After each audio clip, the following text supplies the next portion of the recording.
पिछले वीडियो में हमने उपयोगिता फलन की प्रकृति के बारे में बात की थी कि कोई उपयोगिता फलन रेगुलर स्ट्रिक्टली क्वासिकोनकेव होगा या क्वासिकोनकेव होगा। वो एक जनरल एग्जाम्पल हमने जनरल यूटिलिटी फंक्शन सामान्य उपयोगिता फलन लेकर उस बात को समझाने का प्रयास किया था। आज हम इससे संबंधित कुछ क्वेश्चन लेंगे। विशिष्ट उपयोगिता फलन लेकर हम अपनी इस बात को समझाएंगे। एग्जाम्पल है कि यदि उपयोगिता फलन u equal to Q1 into Q2 हो तो इसकी प्रकृति बताइए। यानी इस उपयोगिता फलन की प्रकृति कैसी है ये बताना है। तो हमारे सामने उपयोगिता फलन ये है। अब उपयोगिता फलन की प्रकृति जानने के जो हमने 5 बिंदु तय किए थे उनमें पहला कि कुल उपयोगिता अधिक धनात्मक हो, तो टोटल यूटिलिटी ग्रेटर देन 0 निश्चित रूप से धनात्मक होगी क्योंकि वस्तुओं की मात्राएं धनात्मक हैं। Q1 और Q2 दोनों धनात्मक होंगे तो कुल उपयोगिता भी धनात्मक होगी। Number 2, del U by del Q1 यानी उपयोगिता फलन का प्रथम अवकलज जो आएगा, अब इसका Q1 के सापेक्ष में आंशिक अवकलन करना है तो Q2 तो एज इट इज़ Q1 का 1 हुआ तो ये Q2 आया। Q2 इज़ ग्रेटर देन 0 धनात्मक है क्योंकि ये पहले ही हमने स्पष्ट कर लिया है।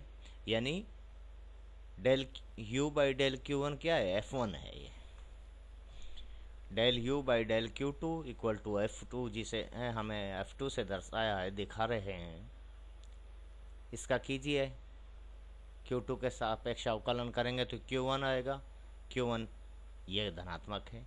तो दूसरी शर्त कि दोनों वस्तुओं की सीमांत उपयोगिता धनात्मक है। F1 and F2 both are greater than 0 क्योंकि F1 आया Q2 और F2 आया Q1। Number 3, del square U by del Q1 square, इसका एक और बार Q1 के सापेक्ष में इसका अवकलन कीजिए सब। जब इसका अवकलन करेंगे तो Q1 है ही नहीं तो ये Q2 है, ये 0 हो जाएगा। और इस फलन का del U by del Q2 का एक बार और Q2 के सापेक्ष जब हम अवकलन करेंगे तो अवकलज जो आएगा वो F22 जिसे हम कहेंगे वो क्या आएगा। देखिए यहाँ Q2 है ही नहीं इसलिए 0 होगा। Q1 को स्थिर रखकर Q2 का अवकलन हम कर रहे होते हैं आंशिक अवकलन में, तो ये 0 होगा। तो F11 एंड F22 दोनों क्या हैं, शून्य है। लेकिन ध्यान रहे शून्य है, ये शून्य से कम नहीं है, मतलब ऋणात्मक नहीं है। तो चौथी शर्त क्या है, क्रॉस डेरिवेटिव्स यानी इसका Q2 के सापेक्ष इसका Q1 के सापेक्ष अवकलन कीजिए। तो इसका जब Q2 के सापेक्ष करेंगे तो F12 जो आएगा, F12 क्या आएगा, अब Q2 के सापेक्ष कर रहे हैं तो Q2 है अवेलेबल यहाँ पे इसलिए 1 होगा Q2 का।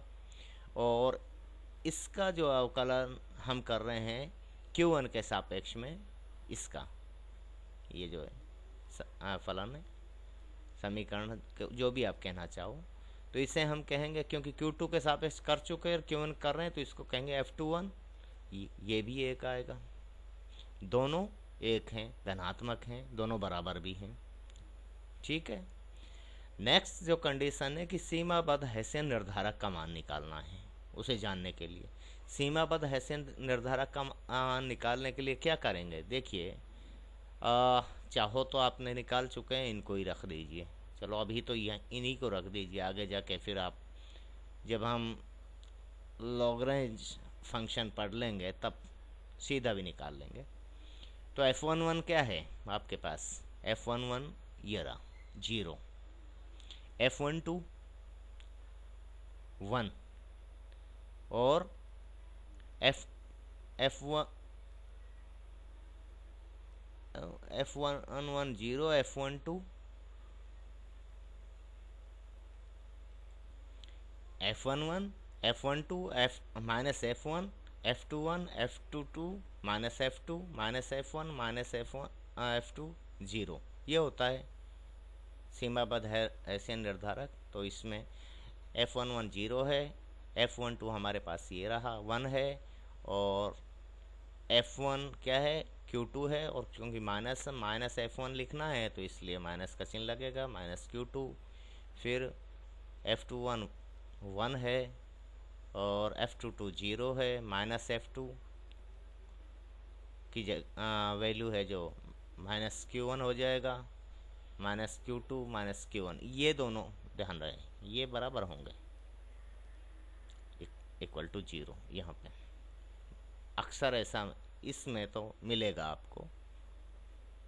अब ये जो डिटर्मिनेंट है इसका मान निकाल लीजिए, पहली पंक्ति के अनुसार विस्तार कर दीजिए। जब पहली पंक्ति के अनुसार करेंगे तो 0 वाला जो है पार्ट वो तो 0 हो ही जाएगा, ये दो बचेंगे 1 और माइनस Q2। इसके लिए वैल्यू निकालेंगे तो -1 के लिए देखिए ये रो गई और ये कॉलम गया, तो 1 माइनस Q2 और माइनस Q1 0 बचे। ये गलत लिखा है, ये गलत लिख दिया, इसको ठीक कीजिएगा, इसको ठीक करना है आपको। Q2 यहाँ क्यों हो सकता है, यहाँ तो Q1 है माइनस का, तो माइनस Q1 ही आपको लिखना है, इसमें करेक्शन कर लेना। माइनस Q2 ये है, अब ये रो गई ये कॉलम गया, बचेगा 1 minus Q2 1 minus Q2 0 minus Q1। ठीक है, ये मैंने गलत किया है तो ये करेक्शन है, क्योंकि ये क्या है Q1 है, Q1 अब ये मल्टीप्लाई होंगे, ये होगा मल्टीप्लाई तो 0 हो गया, Q1 Q2 मल्टीप्लाई होंगे, चिन्ह माइनस माइनस प्लस और एक माइनस इनका आएगा, क्योंकि देखिए ऐसे गुणा होता है ना, ये प्लस ये माइनस, तो इस तरह से होगा। तो इसमें करेक्शन करते हुए ये माइनस Q1 Q2 और बाहर -1 से मल्टीप्लाई हो रहा है तो ये प्लस का Q1 Q2, minus Q2 multiply किससे होगा, ये तो 0 हो जाएगा, और माइनस Q1 ये है तो minus Q1 into minus Q2 ये हो जाएगा प्लस का Q1 Q2, तो ये हुआ 2Q1 Q2 which is greater than 0, एक से शून्य से अधिक है यानी धनात्मक है। तो यहाँ पे क्या निकल के आया कि सीमाबद्ध हैसियत निर्धारक तो धनात्मक है, लेकिन F11 0 है और F22 0 है, 0 से कम नहीं है, मतलब ऋणात्मक तो नहीं है, ये शून्य है, इसलिए उपयोगिता फलन अर्ध नतोदर तो है लेकिन पूर्ण रूपेण नहीं है। क्वासी कॉनकेव तो है लेकिन स्ट्रिक्टली क्वासी कॉनकेव नहीं है। तो एक दूसरा उदाहरण और लेते हैं अपन कि उपयोगिता फलन u equal to Q1 Q2 minus 0.01 bracket Q1 square plus Q2 square regular strictly quasi concave है या नहीं, ये बताइए। तो इसके लिए भी सबसे पहले उपयोगिता फलन लिख लिया। अब देखिए उपयोगिता धनात्मक है या नहीं, कुल उपयोगिता धनात्मक कब होगी, जब Q1 धनात्मक हो, Q2 धनात्मक हो, यानी वस्तुओं की जो मात्राएं हैं वो धनात्मक हों, और इस ब्रैकेट का मान है जो इससे कम होगा तो धनात्मक होगा। तो ये निश्चित रूप से Q1 और Q2 वस्तुओं के उपभोग है जो धनात्मक मात्राओं का ही हो रहा होता है।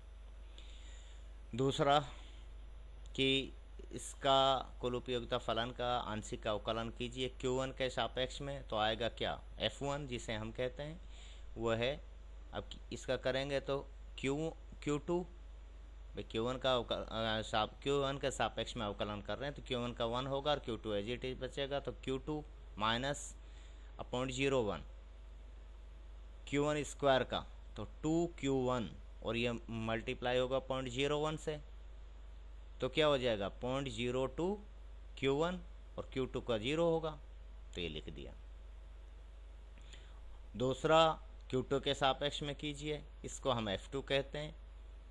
ये आएगा Q1 माइनस 0.02 Q2।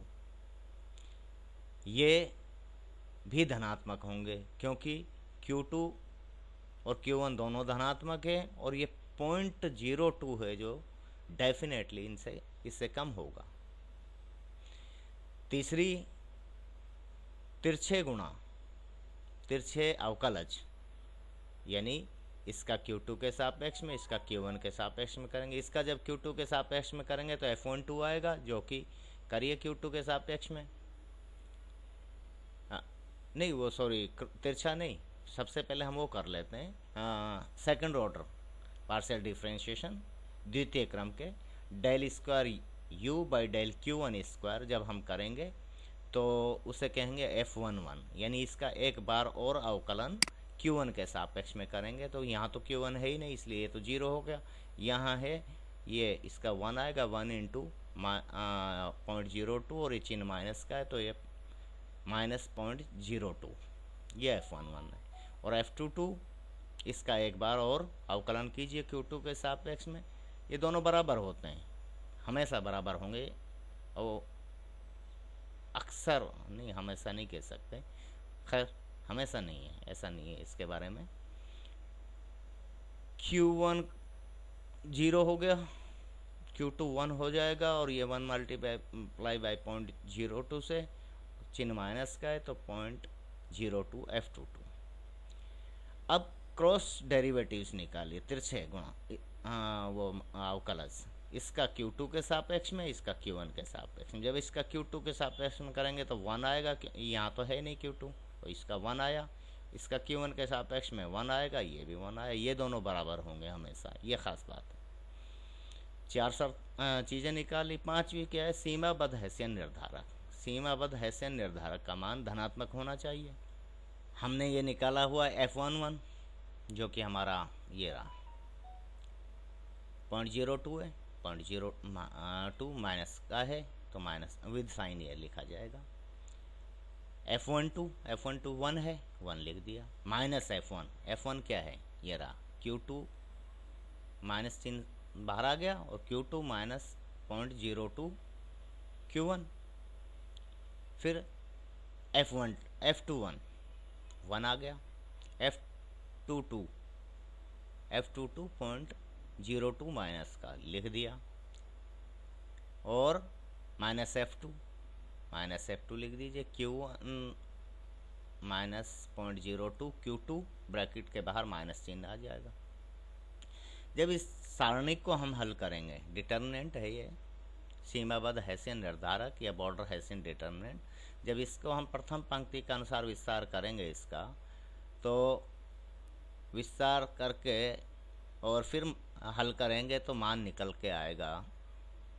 आप करना अपनी प्रैक्टिस, क्योंकि आपको ही करनी पड़ेगी ये प्रैक्टिस। तो फाइनली जो वैल्यू निकल के आएगी इसकी वो है 0.02 Q1 माइनस 0.02 Q2 का square plus 2 Q1 minus 0.02 Q2 into Q2 minus 0.02 Q1 plus 0.02 bracket Q2 minus 0.02 Q1 का होल स्क्वायर, ये निकल के आएगा। अब क्योंकि Q1 is greater than 0.02 Q1, ये डेफिनेटली होगा, और ये भी भाई 0.02 मतलब 2%, तो अपने आप ही छोटा हो गया, कम होगा, इसलिए धनात्मक होगा। यदि ये हैसियन निर्धारक धनात्मक कब होगा, यदि Q1 इससे अधिक हो 0.02 Q2 से, और Q2 0.1 Q1 से अधिक हो, तो उस स्थिति में ये धनात्मक होगा। और F11 and F22 both are less than 0। देखिए वैल्यू इनकी क्या आई थी, नेगेटिव वैल्यू आई है। F11 एंड F22 की वैल्यू हमने यहाँ निकाली है, देखिए ये नेगेटिव है, माइनस के 0.02 आया है। F11 का और F22 का भी यही आया है, तो ये दोनों ही ऋणात्मक हैं। तो क्या निकल के आया कि सीमाबद्ध हैसियन निर्धारक धनात्मक है और F11 एंड F22 ये दोनों ऋणात्मक हैं। तो ये उपयोगिता फलन जो हमारे सामने है ये रेगुलर स्ट्रिक्टली क्वासी कॉनकेव होगा। तो इस तरह से हम उपयोगिता फलन की प्रकृति जान सकते हैं, बता सकते हैं। ठीक है, थैंक यू, धन्यवाद।